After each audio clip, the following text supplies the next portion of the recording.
Greetings and salutations, everyone, and good evening. It's almost good morning here as it's close to midnight. And I wanted to make this video because I've had a few comments on one of my recent YouTube videos, and I've seen some comments on the Digital to Dice Facebook page. And the question that has been asked is, how do you play your games? How do you play your APBA games? And specifically with the baseball game, I've had questions like, well, how do you do your replay? Do you play as played? Do you play with real life transactions or lineups or injuries? How do you manage, etc.? So I just wanted to make a quick video here to tell people how I play the game, and maybe this might help in some way or in many ways. So basically, for example, right now I have two replays going, 1981 and 1987. What I try to do in my replays is authenticity. I really try to play how they played during that era. If I was doing the dead ball era, I would want it to be consistent with the dead ball era. If I'm going to do a replay from 1998, I want it to be consistent with that era. The steroid era, be that as it may, but I want it to be consistent with that. If I'm doing a replay from 1975, it's going to be consistent with that. So you get the point. Right now I have 81 and 87. And I will tell you that the 1987 replay so far, and it's very, very early in the season, is already consistent with what happened that year, which was a rise in home runs. There was a huge increase at the time. And if you'll recall, back then there were a lot of conspiracy theories about the ball being juiced back then.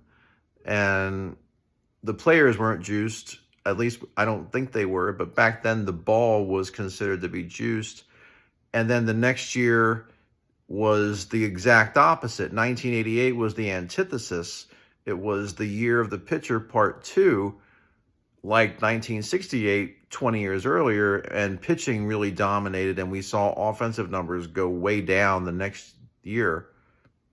But in 87, there was this increase, and that definitely is reflected in the statistics so far.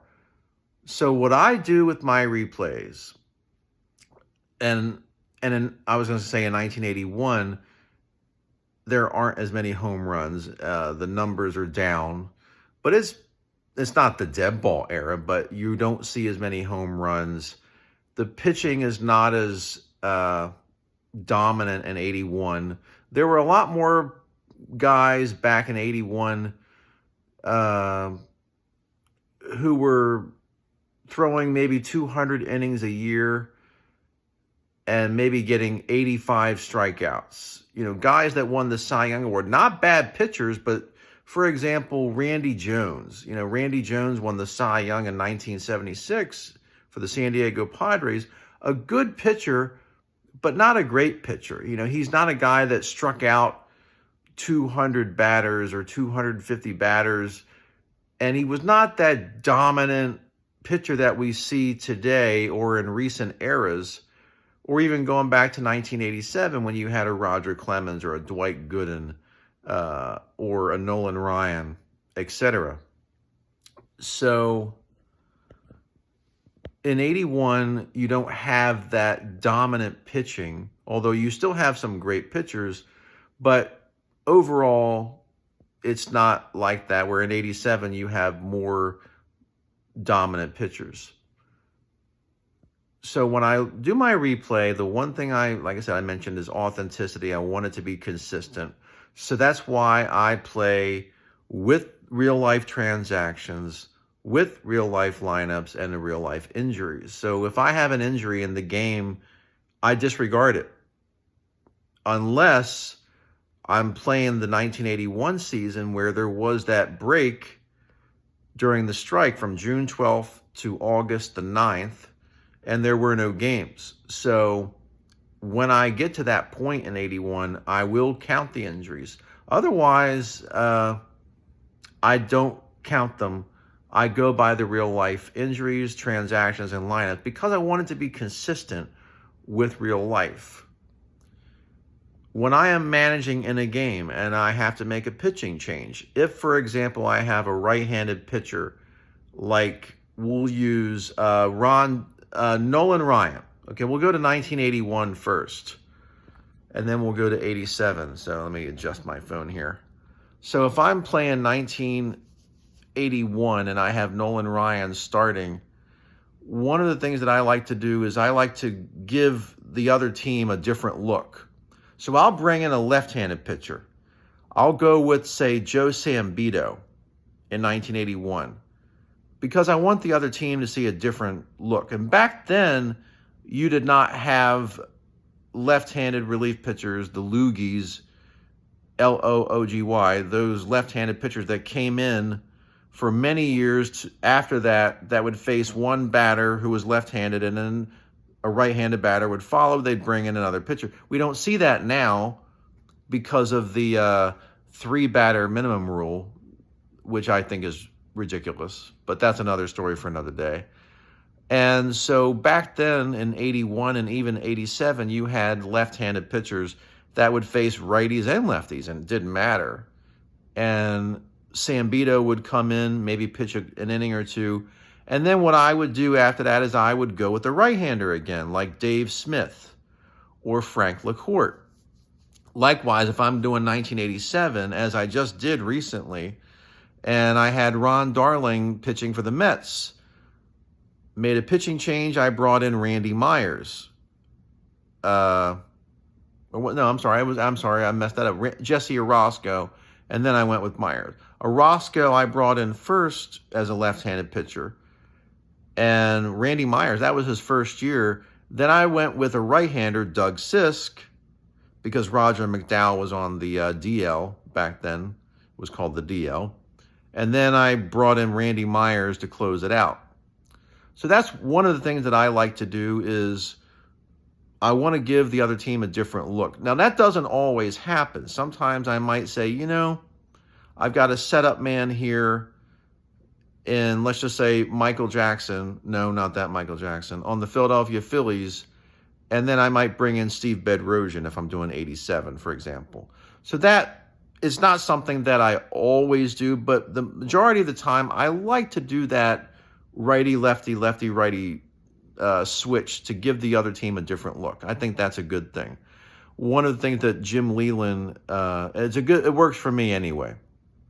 One of the things that Jim Leland used to do is he would make his lineup by starting with a left-handed batter. He would have it left, right, left, right, left, right to give the other teams a different look, and I thought that was a good idea. What else? What else do I do in my replay? I do not overuse the hit and runs and squeeze bunts. I try not to do that, so that has helped. The only time I really will use the hit and run is if I have a batter who does not have a 1 on his card. So if there's a batter that has no home runs, I look at the card first and I'll say, okay, does this player have a 1? If not, then I will use the hit and run. The reason why is if the batter has a 1 and I've got a runner on first, then there's a good chance that he could hit one out of the park. And if you use a hit and run, you're not going to get a home run. So I'd rather take the chance in that situation where if he can hit one out of the park, I'd rather do that than to go, let's just say, because that happened. It actually happened in a previous replay where I called for the hit and run, and sure enough, I roll a 66. And it could have been a 1, but because I called a hit and run, it didn't happen. And this guy had a 1 on his card. So that's one of the things I do when it comes to hit and runs. When it comes to pitching changes, I like to have starters go as long as they can, especially in that era. That's one of the things that I really love about playing in the 1980s is that, again, being consistent with that era is I want to have the starters go as long, excuse me, for as long as they can. And I don't do this 5-inning, 6-inning crap that they do today. I'm sorry. I don't agree with it. And I don't have a problem with analytics. I think that the more information that you have is the better. And there's nothing wrong inherently with analytics. I think that you've got to be flexible and be open to new ideas. My problem with analytics, and it's not just baseball, but it's all sports now, is that the games are being managed. They're not even being managed by managers anymore. You have front offices that are now telling managers and coaches, this is how it's going to be. And if I was a minor league manager or a coach and I interviewed for a managerial job in Major League Baseball and they said, and we're doing the interview and they say, well, what expectations do you have from us? Is there anything that we can do? And I would say, yeah, let me manage. If I'm going to be the manager on the field, or if I'm going to be the coach on the field, then let me do my job. That's my responsibility. If I can't get this team to win, or if I make a mistake, that's on me. And I take responsibility for that. It's my lineup card, and I don't have a problem with anybody coming to me and saying, hey, I have some suggestions here. I'll collaborate and we'll listen and talk about it. And I might take those suggestions and say, hey, that's a great idea. I think I'll do that. Or, it sounds like I appreciate you coming to me with that, but I think that it's better if we do this.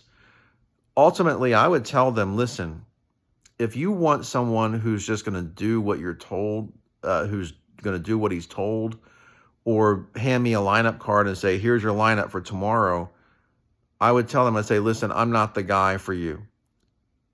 I'm not trying to judge you, but you're wasting my time and I'm wasting yours. And you want to get somebody in here that is the right fit for you, and I'm not that person. But thank you. I appreciate it. And that's basically how I would feel is I'm not one of these people that's just like going on a rant about how everything was the best, or everything was great, in the 1980s or, in the 90s. No matter what era you grew up in, it's always the best. The music's the best, the movie's the best, the television series. Oh, it was so much better back then. Oh, it was so much. And in many ways, that is true. But it was far from perfect in the 1980s. We had collusion. We had a big cocaine problem, not just in sports, but around the country. We had this ridiculous format where it was even numbered years, odd numbered years to decide home field advantage in the World Series. Some of the television, I loved Game of the Week on NBC and Monday Night Baseball, but there were some teams that never got featured very often because it was usually New York, Los Angeles, Chicago, St. Louis, the big cities, the big media markets. So we didn't get as much diversity in terms of who got to be showcased on the Game of the Week or Monday Night Baseball. So it wasn't perfect, but on balance, it was, in my opinion, it was more fun to watch games back then.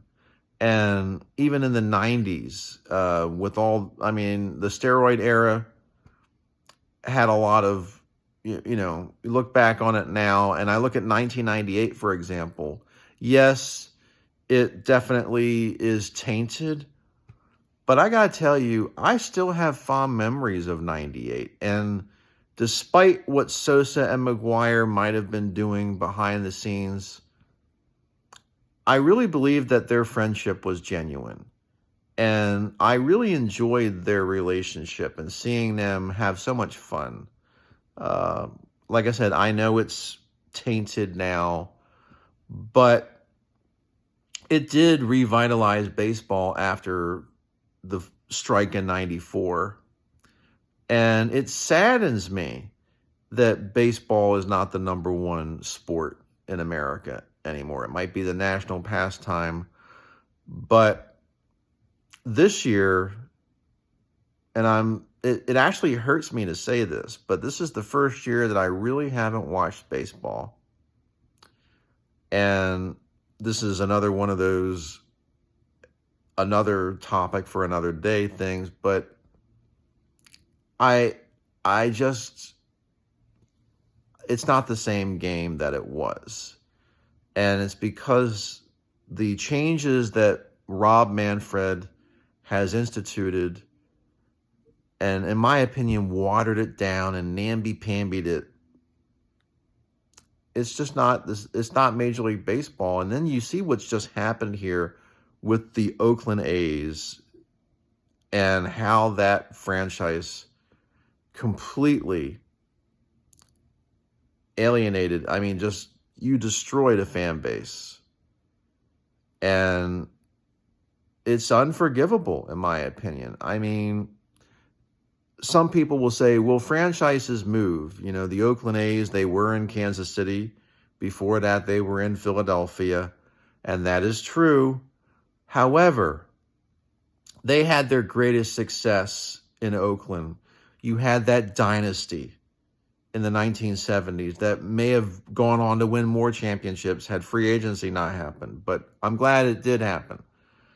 You had Billy Ball, and from 1980 to 82, you had Billy Ball, Billy Martin. You had the Bash Brothers. You had Moneyball. And this team that Billy Beane had constructed. And this fan base. I've never been to Oakland, but I really, truly feel bad. I feel awful for that franchise's fan base because the Oakland A's, and now the Raiders are gone, the Golden State Warriors are gone. Oakland doesn't have a team. It kind of feels like when the Browns left Cleveland in 95. And Art Modell announces during the season that they're going to move the team. I mean, who does that? Okay, maybe they might not have been able. I think they could have stayed there, but you don't do that during the season. And Oakland, in my opinion, it's just wrong. So at least in my games, the Oakland A's they're always going to exist. Oakland, you'll always have a home on my table. So, and it's been fun to play the 87. They're not quite the Bash Brothers yet, but they're going to get there. And 88 probably will be the next season that I get the exact opposite of 87. But anyway, how I play the game, and I want to just wrap it up real quick here. Constructing a lineup. If you're doing as played lineups, then you're going to have I go to Retro Sheet. I go to Baseball Reference. Leadoff man, you want to have somebody with great on-base percentage. Speed is ideal, depending on what area you're playing in. But really, you can have Will Clark from the Giants is actually leading off in the first game of the season. So Roger Craig, was probably ahead of his time back then.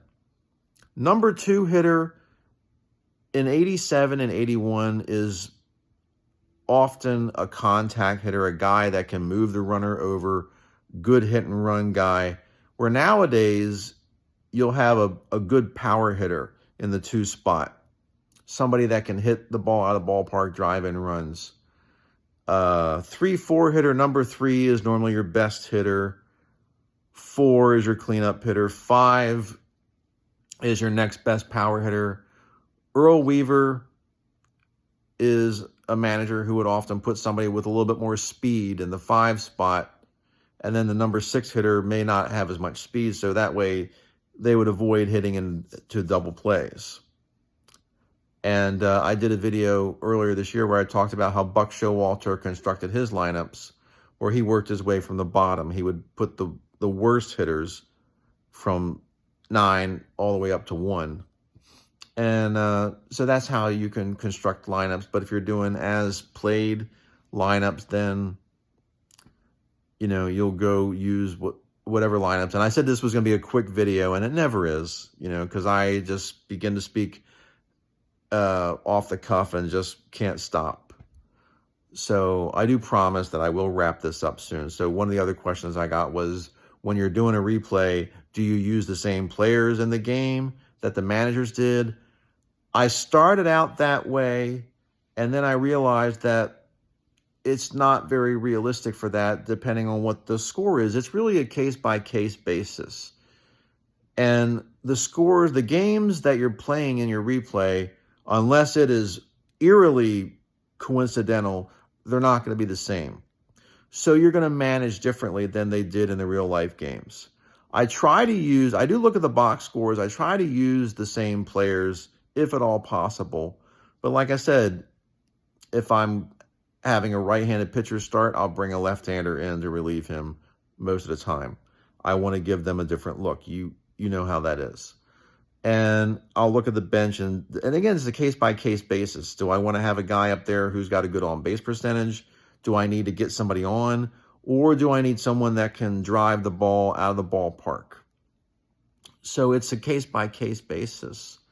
And that's how I do it. And that's what works for me. So I hope this answers some of your questions. And if you have any more questions, please feel free to leave them in the comments. And I'm sorry that this ran a little bit long. But I just want to say thank you very much for subscribing. And it truly is humbling and gratifying to know that somehow I am making a difference in people's lives and entertaining people, hopefully. So I just want to say thank you very much, everyone. Have a great weekend, and I will see you soon.